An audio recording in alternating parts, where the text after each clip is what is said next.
Hello viewers, welcome to Sukanta sir classes.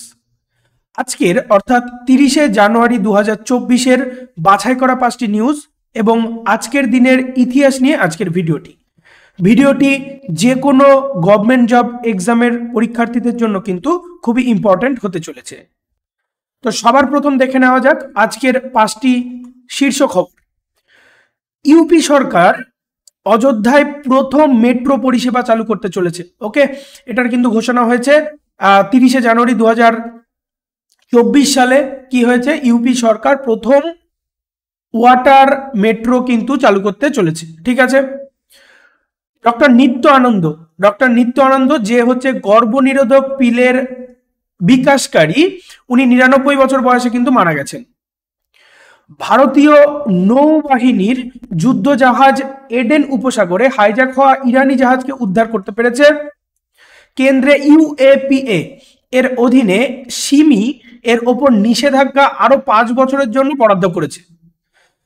Zomato online payment এগ্রিমেন্টের জন্য RBI থেকে অনুমোদন পেয়েছে। এর আগে কিন্তু আরবিআই এর অনুমোদন ছিল না জোম্যাটোর জন্য। ওকে, তো আজকের সকালের একদম বাছাই করা 5টি খবর যেটা আমাদের পরীক্ষার জন্য ইম্পর্টেন্ট হবে। এরপর দেখে নিই সব থেকে গুরুত্বপূর্ণ সেটা হচ্ছে 30শে জানুয়ারির ইতিহাস।